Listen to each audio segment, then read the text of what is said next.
சென்னையில் இல்லாத தெருவிளக்குகளுக்கு பராமரிப்பு செலவு என்ற பெயரில் பல கோடி ரூபாய் நிதி ஒதுக்கி ஊழல் நடப்பதாக அதிமுக கவுன்சிலர்கள் குற்றம் சாட்டியுள்ளனர். சென்னை மாநகராட்சியின் மாமன்ற கூட்டம் மேயர் தலைமையில் நடைபெற்றது. அப்போது மாநகராட்சிக்குட்பட்ட 1வது மண்டலத்தில் மட்டும் 12,453 தெரு விளக்குகள் இருப்பதாகவும் அவற்றை பராமரிப்பதற்கு 1,91,00,000 ரூபாய் ஒதுக்கியிருப்பதாகவும் தீர்மானம் நிறைவேற்றப்பட்டது. இதற்கு அதிமுக கவுன்சிலர்கள் எதிர்ப்பு தெரிவித்தனர்.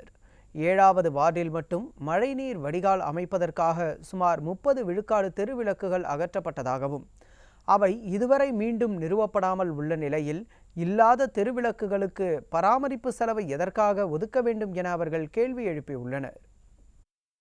அகற்றப்பட்ட ஸ்ட்ரீட் லைட்டுக்கும் சேர்த்து இவங்க ஓஎன்டம் சொல்லி இவங்க காஸ்ட்டை இன்க்ரீஸ் பண்ணுறாங்க. ஸோ இந்த வருடமும் என்ன பண்ணியிருக்காங்கன்னா 1,91,000, ஸோ ஆல்மோஸ்ட் 2 crore. இதில் என்ன காட்டுறாங்க கணக்குனா 12,515. ஸோ 12,458 ஒரு போன வருஷம் இல்லை, 12,515. ஸோ இந்த 12,515 ஸ்ட்ரீட் லைட்ஸ் முழுமையாக இருக்கா? இந்த ரிப்போர்ட் இந்த மாநகராட்சியால் கொடுக்க முடியுமா?